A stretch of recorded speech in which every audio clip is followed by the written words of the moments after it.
Hello दोस्तों, मेरा नाम है अरुण कुमार। एक बार फिर से नीट स्टडी यूट्यूब चैनल में आपका स्वागत है। इस वीडियो में हम लोग सेमेस्टर 2 हिस्ट्री मेजर पेपर 2 का बहुत ही इंपॉर्टेंट प्रश्न देखेंगे।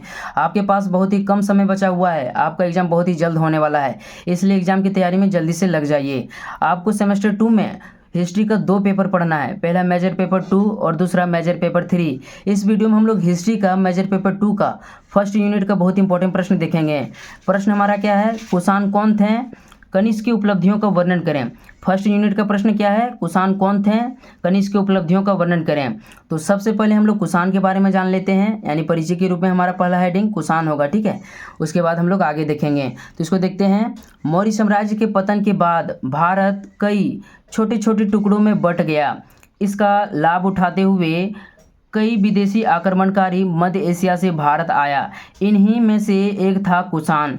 कुषाण चीन के यूची या तोखरी जाति से संबंधित था, जिसकी 5 शाखाएं थी। तो देखो, पहले इसको हम लोग पहले आराम से समझ लेते हैं, ठीक है। जो हम लोग 5-6 लाइन अभी यहाँ देखें ना, उसको समझते हैं, उसके बाद हम लोग आगे देखेंगे, ठीक है।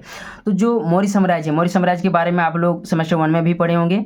तो मौर्य साम्राज्य भारत का एक विस्तृत साम्राज्य था। भारत के लगभग प्रत्येक हिस्से में यह साम्राज्य फैला हुआ था। लेकिन जब मौर्य साम्राज्य का पतन हो गया तो भारत कई छोटे छोटे टुकड़ों में बंट गया। इसका लाभ उठाते हुए कई विदेशी आक्रमणकारियों ने मध्य एशिया से होते हुए भारत पर आक्रमण किया। इन्हीं आक्रमणकारियों में से एक था कुषाण, ठीक है। तो कुषाण के बारे में आपको पता चल गया होगा कि कुषाण एक विदेशी आक्रमणकारी था, ठीक है, जो मध्य एशिया से होते हुए भारत आया था। कुषाण चीन के यूची या तोखरी जाति से संबंधित था, जिसकी 5 शाखाएं थी। तो कुषाण कौन था? तो चीन के यूची या तोखरी जाति से संबंधित था, जिसकी 5 शाखाएं थी, ठीक है। जिसकी कितनी शाखाएं थी? 5 शाखाएं थी। आगे हम लोग देखते हैं। इसकी एक शाखा मध्य एशिया से भारत आया, जो कुषाण कहलाया।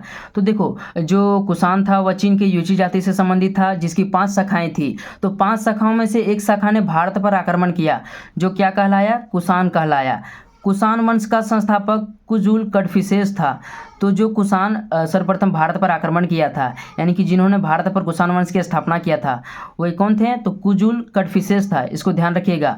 कुषाण वंश का संस्थापक कौन था? कुजुल कड़फिसेस। इस वंश का सबसे शक्तिशाली एवं प्रतापी शासक कनिष्क था। तो कुषाण वंश का सबसे शक्तिशाली एवं प्रतापी शासक कौन था? कनिष्क था। इसको ध्यान रखिएगा, ठीक है। तो यह था कुषाणों के बारे में थोड़ा सा परिचय, यानी कि हम लोग अभी कुषाणों के बारे में जाने। अब हम लोग देखेंगे कि कनिष्क की उपलब्धियां क्या क्या था, ठीक है। तो देखते हैं हम लोग नेक्स्ट पॉइंट को। अगला हेडिंग हम लोग देंगे कनिष्क की उपलब्धियां। कनिष्क कुषाण वंश का सबसे शक्तिशाली एवं प्रतापी शासक था। इनका शासनकाल लगभग 78 ईसा पूर्व से 105 ईसा पूर्व तक माना जाता है। इनकी प्रथम राजधानी पुरुषपुर या पेशावर थी और दूसरी राजधानी मथुरा थी। तो देखो, इससे पहले अभी हम लोग ने देख लिया था कि जो कनिष्क था यह कुषाण वंश का सबसे शक्तिशाली एवं प्रतापी शासक था, यानी कि इन्हीं के समय में कुषाणों का सबसे ज़्यादा विकास हुआ था या विस्तार हुआ था। जो कनिष्क है, इनका शासनकाल 78 ईसा पूर्व से 105 ईसा पूर्व तक माना जाता है। कनिष्क जो था, चूँकि यह मध्य एशिया से आया था, तो मध्य एशिया पर भी इनका शासन था, ठीक है। तो मध्य एशिया के आने के क्रम में सर्वप्रथम वो कहाँ आया था? पाकिस्तान में आया था। तो पाकिस्तान में पुरुषपुर या पेशावर को अपनी प्रथम राजधानी बनाया था। और जब इन्होंने भारत पर आक्रमण किया, ठीक है, यानी कि भारत के जब आंतरिक सीमा में आ गया, भारत की आंतरिक सीमा में आने के कारण इन्होंने दूसरी राजधानी मथुरा को बनाया। तो यहाँ तक समझ गए होंगे। आगे है, कनिष्क की उपलब्धियों को निम्न प्रकार से समझा जा सकता है। तो अब हम लोग देखते हैं कि कौन कौन से कनिष्क की उपलब्धियाँ हैं, ठीक है। तो एक एक करके हम लोग देखते हैं उसको। पहला पॉइंट हम लोग देंगे शक संवत की स्थापना, यानी कनिष्क की प्रथम उपलब्धि क्या था? शक संवत की स्थापना। इसको देखते हैं। कनिष्क लगभग 78 ईसा पूर्व में कुषाण वंश का राजा बना। राजा बनते ही इन्होंने एक संवत या कैलेंडर चलाया, जिसे शक संवत के नाम से जाना जाता है। इसकी सबसे बड़ी विशेषता है कि वर्तमान में भारत का राष्ट्रीय कैलेंडर शक संवत पर ही आधारित है। तो देखो, जो कनिष्क था यह लगभग 78 ईसा पूर्व में कुषाण वंश का राजा बनता है। राजा बनने के उपलक्ष्य में इन्होंने एक संवत या कैलेंडर चलाया, जिसे शक संवत के नाम से जाना जाता है। इसकी सबसे बड़ी विशेषता है कि जो वर्तमान में हमारा राष्ट्रीय कैलेंडर है या जो भारत का राष्ट्रीय कैलेंडर है वह शक संवत पर ही आधारित है। राष्ट्रीय कैलेंडर या शक संवत का प्रथम जो माह होता है या चैत्र माह होता है, यह 22 से 23 मार्च से शुरू होता है और इसका अंतिम माह फागुन होता है, ठीक है। तो कनिष्क ने राजा बनते ही शक संवत चलाया, जो इनकी प्रथम उपलब्धि था, ठीक है। तो इनको समझ गए होंगे, इसको नोट कर लीजिए। दूसरा पॉइंट हम लोग देंगे साम्राज्य विस्तार। कनिष्क कुषाण वंश का सबसे शक्तिशाली एवं साम्राज्यवादी शासक था, जिन्होंने अपने बल पर साम्राज्य का खूब विस्तार किया। इनका साम्राज्य मध्य एशिया से लेकर भारत के उत्तर पूर्वी क्षेत्रों तक विस्तृत था। तो जो कनिष्क था, ठीक है, इन्हीं के समय में साम्राज्य का सबसे अधिक विस्तार हुआ। इन्होंने अपने बल पर, अपने शक्ति पर, ठीक है, साम्राज्य का खूब विस्तार किया। इनका जो साम्राज्य था यह मध्य एशिया से लेकर के भारत के उत्तर पूर्वी क्षेत्रों तक विस्तृत था। ठीक है, तो कनिष्क का दूसरी उपलब्धि क्या था? साम्राज्य विस्तार। तो इसको भी लगभग समझ गए होंगे। नेक्स्ट पॉइंट हम लोग देखते हैं। तीसरा पॉइंट हम लोग देंगे सिल्क मार्ग पर अधिकार। तो इस पॉइंट को आपको ध्यान में रखना है क्योंकि एग्जाम में इससे ऑब्जेक्टिव टाइप प्रश्न भी आता है। तो इसको देखते हैं हम लोग। सिल्क मार्ग, जिसे रेशम मार्ग के नाम से भी जाना जाता है, इस मार्ग पर कुषाण वंशीय शासक कनिष्क का अधिकार था। यह मार्ग चीन से शुरू होकर भारत होते हुए रोम तक जाती थी, क्योंकि उस समय चीन रेशम उत्पादक केंद्र था जिसका व्यापार मध्य एशिया तक होता था। अतः भारत से गुजरने पर इन्हें भारी मात्रा में टैक्स देना पड़ता था।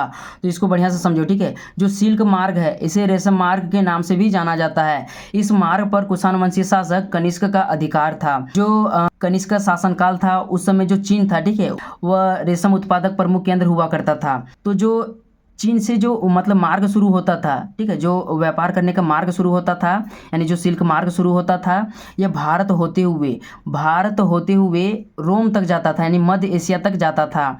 तो जब यह भारत से होकर गुजरता था तो उस समय वहाँ क्या था? कुषाणों का शासन था, तो उनको भारी मात्रा में टैक्स देना पड़ता था। ठीक है, यानी कि कुषाण वंशीय शासक कनिष्क का सिल्क मार्ग पर अधिकार था। ठीक है, चौथा पॉइंट हम लोग देंगे सबसे शुद्ध सोने के सिक्के। यानी कि जो कनिष्क था, इन्होंने अपने शासनकाल में सबसे शुद्ध सोने के सिक्के को जारी करवाया था। तो इसको देखते हैं। कनिष्क के समय कुषाणों का सिल्क मार्ग पर अधिकार था। सिल्क मार्ग पर अधिकार होने के कारण इन्हें टैक्स के रूप में इतना सारा पैसा मिला कि कनिष्क या कुषाणों द्वारा सबसे शुद्ध सोने के सिक्के जारी करवाया गया। तो देखो बढ़िया से इसको समझो। जो इससे पहले वाले पॉइंट में हम लोग देखे थे कि जो कनिष्क था, इन्होंने सिल्क मार्ग पर अपना अधिकार कर रखा था। तो जो भी उस मार्ग से होकर के, ठीक है, भारत से होते हुए जो भी सामान जाता था तो उनको टैक्स देना पड़ता था। टैक्स के रूप में इतना पैसा मिला इन्हें कि इन्होंने अपने समय में सबसे शुद्ध सोने के सिक्के को जारी करवाया था। तो यह कनिष्क का चौथा उपलब्धि था, सबसे शुद्ध सोने के सिक्के को जारी करवाया था। ठीक है, नेक्स्ट देखते हैं हम लोग। पांचवा उपलब्धि हमारा है बौद्ध धर्म का विकास। तो यह बहुत इंपॉर्टेंट है। यह भी मतलब जो है ना, कनिष्क जो है, इन्हें बौद्ध धर्म का संरक्षक भी कहा जाता है। तो इसको हम लोग देखते हैं। कनिष्क बौद्ध धर्म के महायान शाखा का अनुयायी था, जिन्हें बौद्ध धर्म का महान संरक्षक भी कहा जाता है। इन्होंने बौद्ध धर्म का खूब विकास किया। इन्हीं के समय में चतुर्थ बौद्ध संगीति हुई थी, जिसका आयोजन कश्मीर के कुंडल वन में किया गया था। इसके अध्यक्ष वसुमित्र थे। तो इसको बढ़िया से समझो, ठीक है, क्योंकि इससे ऑब्जेक्टिव टाइप प्रश्न बनता है।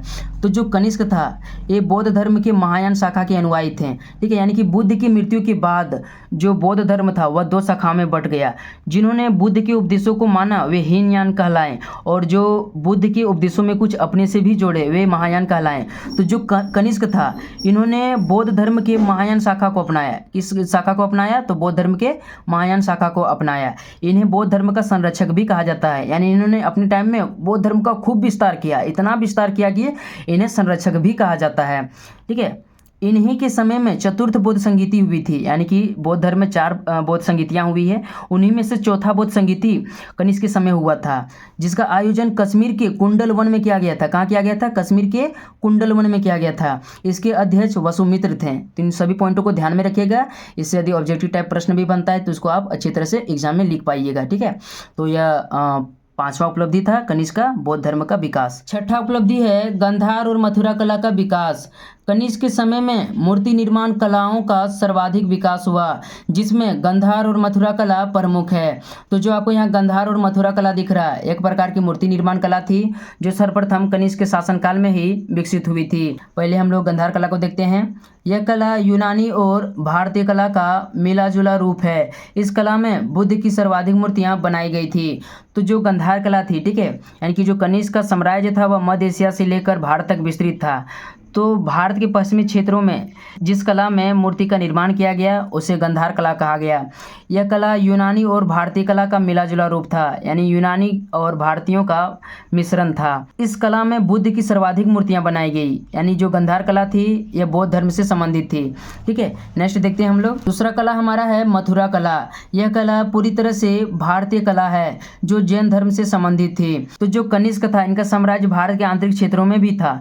तो आंतरिक क्षेत्रों में जिस कला में मूर्ति का निर्माण किया गया उसे मथुरा कला कहा गया। जो मथुरा कला था यह पूरी तरह से भारतीय कला थी। इस कला में जैन से संबंधित मूर्तियों का निर्माण किया गया था, यानी यह जैन धर्म से संबंधित थी।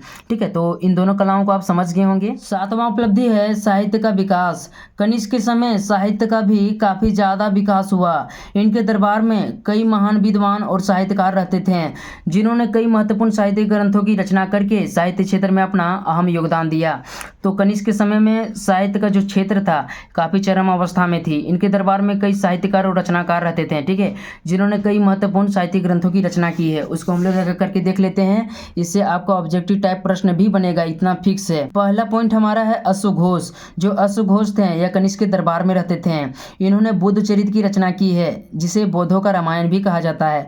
तो इन तीनों पॉइंटों को आपको ध्यान में रखना है, इससे एकदम पक्का फिक्स है कि एक ना एक ऑब्जेक्टिव प्रश्न बन जाएगा। ठीक है, दूसरा है चरक।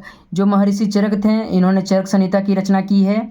जो महर्षि चरक है या जो चरक हैं इन्हें भारतीय आयुर्वेद एवं चिकित्सा के जनक कहा जाता है। ठीक है, भारतीय आयुर्वेद एवं चिकित्सा का जनक कहा जाता है। तीसरा विद्वान था सुश्रुत। इन्होंने सुश्रुत संहिता की रचना की थी। इन्हें शल्य चिकित्सा का जनक कहा जाता है। ध्यान रखिएगा, जो चरक है इन्हें भारतीय आयुर्वेद एवं चिकित्सा का जनक कहा जाता है, लेकिन जो सुश्रुत हैं इन्हें शल्य चिकित्सा का जनक कहा जाता है। ठीक है, इन्होंने सुश्रुत संहिता की रचना की थी। आगे हम लोग देखते हैं। चौथा पॉइंट हमारा है नागार्जुन। ठीक है, जो नागार्जुन थे इन्होंने शून्यवाद दर्शन की रचना की थी। इन्हें भारत का आइंस्टाइन कहा जाता है। इन सभी पॉइंटों को आपको ध्यान में रखना है। पांचवा पॉइंट है वसुमित्र। वसुमित्र मतलब जो वसुमित्र थे इन्होंने महाविभास की रचना की थी। एक प्रकार का बौद्ध ग्रंथ था। ठीक है, तो साहित्य का जो क्षेत्र था कनिष्क के समय में भी काफ़ी चरम अवस्था में था। ठीक है, इनके समय में कई महत्वपूर्ण ग्रंथों की रचना हुई जो आप यहाँ देख सकते हैं। ठीक, तो इन सभी पॉइंटों को आपको ध्यान में रखना है। नेक्स्ट हम लोग देखते हैं। नेक्स्ट पॉइंट हम लोग देंगे निष्कर्ष। जो आपको एकदम लिखना है तो लिखना है, तभी आपको मार्क्स मिलेगा। तो निष्कर्ष में हम लोग क्या लिखेंगे? उपर्युक्त तथ्यों से स्पष्ट है कि कनिष्क भले ही एक विदेशी आक्रमणकारी था, लेकिन इनकी गणना भारत के महान शासकों में की जाती है। ये बौद्ध धर्म के महान संरक्षक थे जिन्होंने बौद्ध धर्म का खूब विकास किया। तो निष्कर्ष में इसको इस प्रकार से आप कुछ लिख सकते हैं। ठीक है, बाकी आपका मर्जी, जैसे आप लिख सकते हैं, लेकिन आपको निष्कर्ष लिखना है। तो चैनल में नहीं तो चैनल को जल्दी से सब्सक्राइब कर लीजिए। बाकी सभी नोट्स जल्द से जल्द उपलब्ध करवाने का प्रयास करूंगा। मिलते हैं नेक्स्ट वीडियो में, तब तक के लिए धन्यवाद।